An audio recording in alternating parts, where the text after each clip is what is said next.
जय श्री राधे श्री हरिवंश। राधा वल्लभ लाल की सदा जय हो। पूज्य गुरुदेव महाराज की सदा जय हो। बहुत बहुत स्वागत है आप सभी का चैतन्य चरितावली में। चैतन्य महाप्रभु का बाल्यकाल चल रहा है और वहाँ पर कितनी अद्भुत लीलाएं हो रही हैं। कितना सुंदर, कितना सुख दे रहे हैं महाप्रभु सब लोगों को। आज हम उनके चरित्र में श्रवण करेंगे उनकी कुछ बाल लीलाएं। इस अध्याय का नाम भी बाल लीला ही है। लेकिन अध्याय में प्रवेश करने से पहले एक बार प्राणों से प्यारे हरि नाम को गा लेते हैं। मेरे साथ आप भी गाइए। हरे कृष्णा कृष्णा कृष्ण हरे हरे, हरे रामा राम राम हरे हरे। जय जय श्री राधे। बोलिए जय जय श्री राधे। जय जय श्री राधे। श्री चैतन्य महाप्रभु की सदा जय हो। तो चलिए शुरू करते हैं। पंकाभिषिक्त सकला वयवम विलोक्य दामोदरम वदति कोपवशाद यशोदा तवम सुकरोसि गत जन्मनि पूतनारे इत युक्त सस्मित मुखोवतु नो मुरारी। जय हो। क्या मतलब हुआ इस श्लोक का? इसका अर्थ है, एक दिन यशोदा मैया ने खूब अच्छी तरह से नवा धुलाकर बालक श्री कृष्ण को आंगन में बिठा दिया। थोड़ी देर में माता क्या देखती हैं कि कृष्ण पूरे शरीर में कीच लपेटे हुए आ रहे हैं। उन्हें देखकर माता को बड़ा गुस्सा आया और बोली, ओ पूतना के मारने वाले, मालूम पड़ता है तू अब पहले जन्म में शूकर था, इसीलिए तेरी वह कीच में लौटने की आदत अभी तक बनी हुई है। माता की ऐसी बात सुनकर कृष्ण विस्मित से होकर माता के मुख की ओर देखने लगे और भक्त कहता है, ऐसे बाल कृष्ण हमारा कल्याण करे। जय जय श्री राधे। तो निमाई की सभी लीलाएं दिव्य हैं। अन्य साधारण बालकों की भांति वे चंचलता और चपलता तो करते हैं, किंतु इनकी चंचलता में एक अलौकिक भाव की आभा दृष्टिगोचर होती है। जिसके साथ ये चपलता करते हैं उसे किसी भी दशा में उनके ऊपर गुस्सा नहीं आता, प्रत्युत वह प्रसन्न ही होता है। ये चंचलता की हद कर देते हैं। जिस बात के लिए मना किया जाए उसे ही ये हठ पूर्वक बार बार करेंगे। यही इनकी विशेषता थी। इन्हें अपवित्र या पवित्र किसी भी वस्तु से राग या द्वेष नहीं। इनके लिए सब समान ही हैं। एक दिन की बात है कि निमाई के पिता पंडित जगन्नाथ मिश्र गंगा स्नान करके लौट रहे थे। उन्होंने अपने घर के समीप एक परदेसी ब्राह्मण को देखा। देखने से वह ब्राह्मण किसी शुभ तीर्थ का प्रतीत होता था।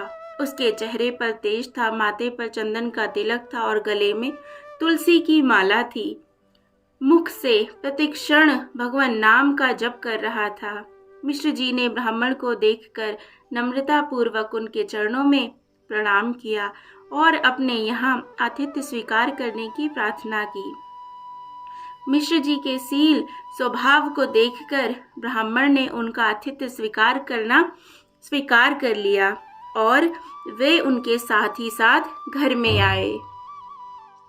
घर पहुंचकर मिश्र जी ने ब्राह्मण के चरणों का प्रक्षालन किया और उस जल को अपने परिवार के सहित सिर पर चढ़ाया, घर में छिड़का तथा आचमन किया। इसके अनंतर विधिवत अर्घ, पाद्य, आचमनीय तथा फल फूल के द्वारा ब्राह्मण की पूजा की और पश्चात भोजन बना लेने की भी प्रार्थना की। ब्राह्मण ने भोजन बनाना स्वीकार कर लिया। सची देवी ने घर के दूसरी ओर लीप पोतकर ब्राह्मण की रसोई की सभी सामग्री जुटा दी। पैर धोकर ब्राह्मण देव रसोई में गए। दाल बनाई, चावल बनाए, शाक बनाया और आलू भूनकर उनका भरता भी बनाया।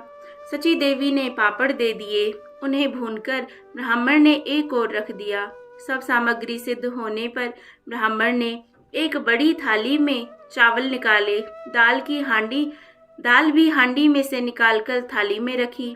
केले के पत्ते पर शाक और भरता रखा, भुने पापड़ को भात के ऊपर रखा, आसन पर सुस्थिर होकर बैठ गए। सभी पदार्थों में तुलसी पत्र डाले, आचमन करके वे भगवान का ध्यान करने लगे। आंखें बंद करके वे सभी पदार्थों को विष्णु भगवान को अर्पण करने लगे। इतने में ही घुटनों के बल चलते हुए निमाई वहां आ पहुंचे और जल्दी जल्दी थाली में से चावल लेकर खाने लगे। ब्राह्मण ने जब आंख खोलकर देखा तो सामने बालक को खाते पाया।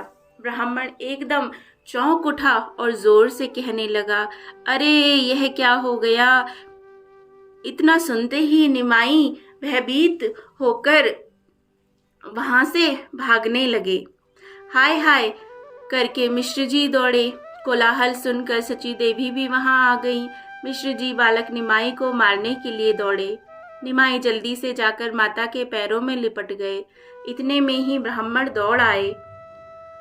उन्होंने आकर मिश्र जी को पकड़ लिया और बड़े प्रेम से कहने लगे, आप तो पंडित हैं, सब जानते हैं, भला बच्चे को चौके चूल्हे का क्या ज्ञान। इसके ऊपर आप गुस्सा ना करें, भोजन की क्या बात है, थोड़ा चना चरवण खाकर जल पी लूंगा। सभी को बड़ा दुख हुआ। आसपास के 2-4 और भी ब्राह्मण वहां आ गए। सभी ने मिलकर ब्राह्मण से फिर भोजन बनाने की प्रार्थना की। सभी की बात को ब्राह्मण टाल ना सके और वे दूसरी बार भोजन बनाने को राजी हो गए। सची देवी ने जल्दी से फिर चौका लगाया। ब्राह्मण देवता स्नान करके रसोई बनाने लगे। अब के बनाते बनाते 4-5 बज गए। सची देवी ने निमाई को पल भर के लिए भी इधर उधर नहीं जाने दिया। संयोग की बात, माता किसी काम से थोड़ी देर के लिए भीतर चली गईं। उसी समय ब्राह्मण ने रसोई तैयार करके भगवान को अर्पण की। वे आंख बंद करके ध्यान कर ही रहे थे कि फिर खटपट सी मालूम हुई। आंखें खोलकर देखते हैं तो निमाई फिर दोनों हाथों से चावल उठा उठा कर खा रहे हैं और दाल को अपने शरीर से मल रहे हैं। इतने में ही माता भीतर से आ गई। निमाई को वहां ना देखकर वह दौड़कर ब्राह्मण की ओर गई। वहां दाल से सने हुए निमाई को दोनों हाथों में भात खाते हुए देखकर वे हाय हाय करने लगी। मिश्र जी भी पास ही थे। अब के वे अपने गुस्से को ना रोक सके, बालक को जाकर पकड़ लिया। वे उसको तमाचा मारने को ही थे कि ब्राह्मण ने जाकर उनका हाथ पकड़ लिया और विनती करके कहने लगे, आपको मेरी शपथ है, जो बच्चे पर हाथ उठाए। भला अबोध बालक को क्या पता, रहने दीजिए, आज भाग्य में भोजन बदा ही नहीं है। निमाई डरे हुए माता की गोद में चुपचाप लिपटे रहे। बीच बीच में पिता की ओर छिपकर देख भी लेते कि उनका गुस्सा अभी शांत हुआ या नहीं। माता को उनकी डरी हुई भोली भाली सूरत पर बड़ी दया आ रही थी, इसीलिए वे कुछ भी ना कहकर चुपचाप उन्हें गोद में लिए खड़ी थी। ब्राह्मण के आने के पूर्व ही विश्वरूप भोजन करके पाठशाला में पढ़ने के लिए चले गए थे। उसी समय वे भी लौट आए। आकर उन्होंने अतिथि ब्राह्मण के चरणों को स्पर्श करके प्रणाम किया और चुपचाप एक ओर खड़े हो गए। उनके सौंदर्य, तेज और ओज को देखकर ब्राह्मण ने मिश्र जी से पूछा, यह देव कुमार के समान तेजस्वी बालक किसका है? कुछ लजाते हुए मिश्र जी ने कहा, यह आपका ही है। ब्राह्मण एकटक विश्वरूप की ओर देखने लगे। विश्वरूप के विश्व विमोहन रूप के देखने से ब्राह्मण की तृप्ति ही नहीं होती थी।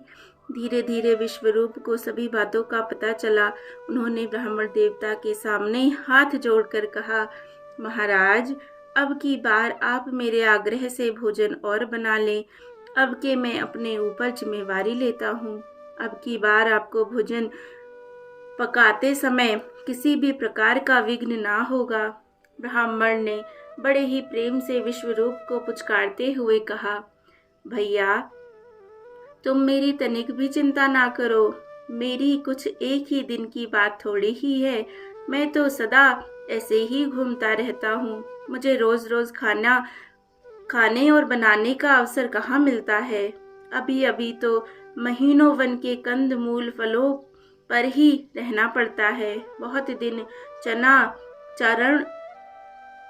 चरवण पर ही गुजारा करना पड़ता है, कभी कभी उपवास भी करना पड़ता है। इसीलिए तो मुझे इनका अभ्यास है। तुम्हारे यहाँ कुछ मीठा या चवरण हो तो मुझे दे दो, उसे ही पाकर जल पी लूंगा, अब कल देखी जाएगी। विश्वरूप ने बड़ी नम्रता से दीनता से कहा, महाराज यह तो हम आपके स्वभाव से ही जानते हैं कि आपको स्वयं किसी की इच्छा नहीं, किंतु आपके भोजन करने से ही हम सबको संतोष होगा। मेरे पूज्य पिताजी और माताजी बहुत ही दुखी हैं, इनका साहस ही नहीं हो रहा है कि आपसे पुनः प्रार्थना करें। इन सबको तभी संतोष हो सकेगा जब आप स्वयं बनाकर फिर भोजन करें। अपने लिए नहीं किंतु हमारी प्रसन्नता के निमित्त आप भोजन बनावें। विश्वरूप की वाणी में प्रेम था, उनके आग्रह में आकर्षण था और इनकी विनय में मोहकता थी। ब्राह्मण फिर कुछ भी ना कह सके, उन्होंने पुनः भोजन बनाना आरंभ किया। अब निमाई को रस्सी से बांधकर माता विश्वरूप ने अपने पास ही सुला लिया। ब्राह्मण को भोजन बनाने में बहुत रात्रि हो गई। दैव की गति उसी समय सबको निद्रा आ गई। ब्राह्मण ने भोजन बनाकर ज्यों ही भगवान को अर्पण किया, त्यों ही साक्षात चतुर्भुज भगवान उनके सामने आ उपस्थित हुए। देखते ही देखते उनकी 4 की जगह 8 भुजाएं दृष्टिगोचर होने लगी। 4 भुजाओं में शंख, चक्र, गदा, पद्म विराजमान थे।